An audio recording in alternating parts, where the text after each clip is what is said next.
Hey, good morning. This is Jeff and Clay with Clay's AC and Auto Repair and Clay Motion here in Grand Rapids, Michigan. So today we're going to work on a Chevy Tahoe and we're going to do a wheel bearing in it. And I'm going to describe to you a couple things that you usually want to check for when you put your vehicle up. If the video is helpful, subscribe, share, click the notifications box. If you want to reach out to me, hit me up on Clay's AC and Auto Repair on the Clay Motion. Sorry, Clay's AC and Auto Repair on the Facebook. Anyways, so before you take off your lug nuts, you're going to jack your vehicle up like we did here. The next thing you're going to do is you're going to check it. Jeff, check that for play up and down like you normally would if you're checking. He's already checked it, so he's a little bit despondent with me because I'm asking him to check it again. But I thought for the video, we should show you how to do it. So you're going to check the up and down like he's doing. If it wiggles back and forth at all, you need to double check. If you're going in the vertical motion like that, you need to double check and make sure it isn't your ball joint. We're going to save that for a different video, but in this situation we know we have a bad wheel bearing because we can hear it when we drive it. The other situation is you're going to check it from left to right. Now when you check that, if it moves left to right, have an assistant or yourself look around the corner and make sure it's not one of your tie rod ends, just like Jeff is doing right there. Now after all that's happened and you've checked all the other things, now you can proceed with doing one more checking on. This just covers most vehicles.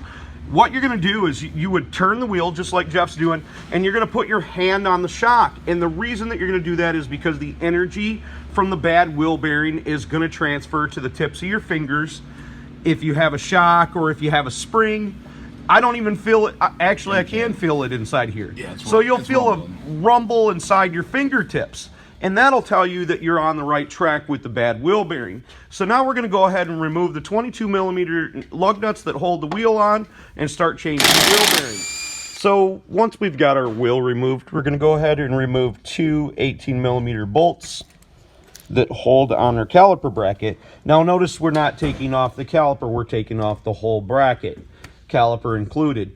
Makes it simpler and makes the process easier. So now we're using a long style, almost like a breaker bar, to remove these bolts. These bolts are extremely tight. And when you go to reinstall these two 18 millimeter caliper bracket bolts that you're putting back in, you want to make sure that you use some Loctite on the threads. They need to be tight.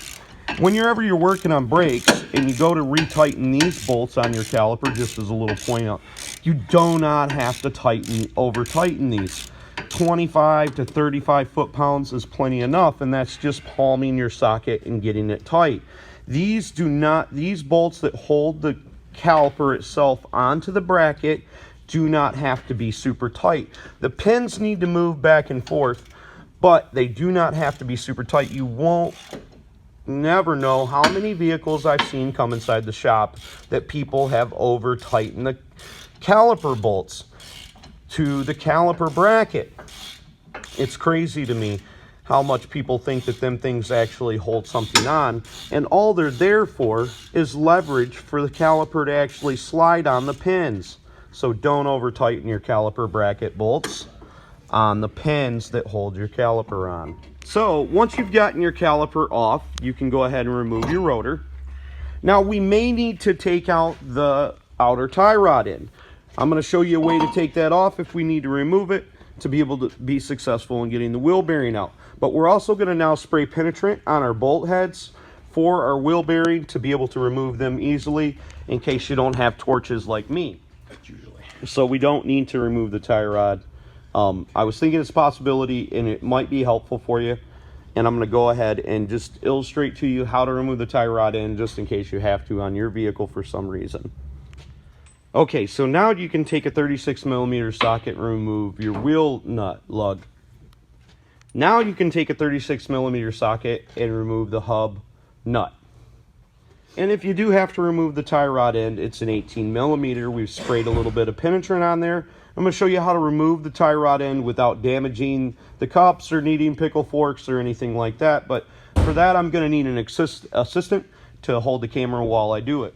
So to remove that, you're going to need a somewhat sizable hammer, and you're not going to bang up on the threads. You're going to strike the thing right here, and not like a little girl. You're going to strike it like a man, maybe with that bigger hammer, but we're going to try this one out. You're going to take, if you're right-handed like me, you're going to take your left hand and you're going to apply pressure up. You're not being forceful. The next thing we're going to do is we're going to strike this part with a hammer to get it heated up, and it will come out as simple as that. I did not remove this before shooting the video. Now we're going to use a 15mm socket to take off the 3 nuts that hold our wheel bearing on. We can also, if you need more space and you don't have a wobble socket like we do, you can also push the axle out just a little bit by putting the nut on and tapping it with a hammer to push it back a bit. Okay, so if you have a little bit of trouble and you don't have a wobble socket and you don't have a super huge ratchet, you know, that gives you a lot of leverage like we do, take your 15mm wrench, put it together with another wrench just like I did here, and then you can apply a lot of pressure. Obviously, we already loosened this one up, but that'll help you guys at home. Okay, so the plug for the 4-wheel drive unit is up behind the shock, and Jeff has unplugged it. And how you did it was you pulled up the little tab that's going to release that, and then you can disconnect the wiring from the looms. And Jeff just uses a little screwdriver to pick the little clip about. The new ones come with these, but a lot of times they break off inside the arms and you can't reattach them, so it's easier. It's better just to reuse the existing looms and not try not to break them when you guys take them off. But like he says, it is that. And if your wheel bearing assembly is so cheap that it didn't come with the wheel speed sensor, be very careful when you pull out that.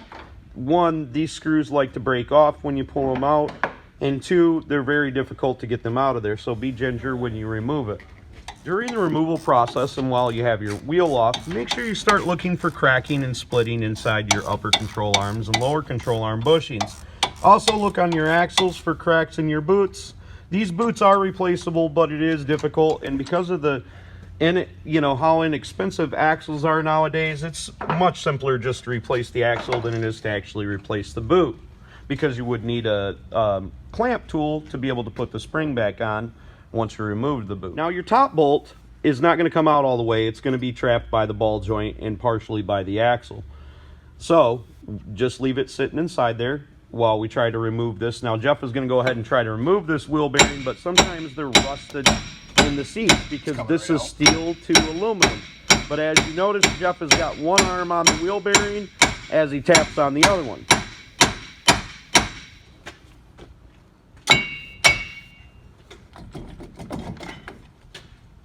Now Jeff's got that just about out of there, so now the removal process, or the installation process, is just about the same as the removal process. We're going to go ahead and put a little grease on the axle so that'll slide up and in there, and we can see that got a little bit hot because our wheel bearing is obviously defective.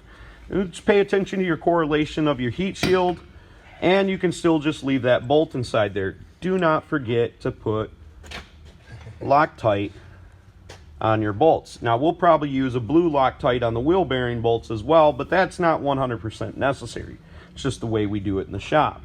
Before you install your new wheel bearing, make sure you get the inside area clean right here, right around here, free of rust and free of any scaling. You can take some Scotch-Brite out of your mom's kitchen and clean that up, or use sandpaper, emery cloth, etc.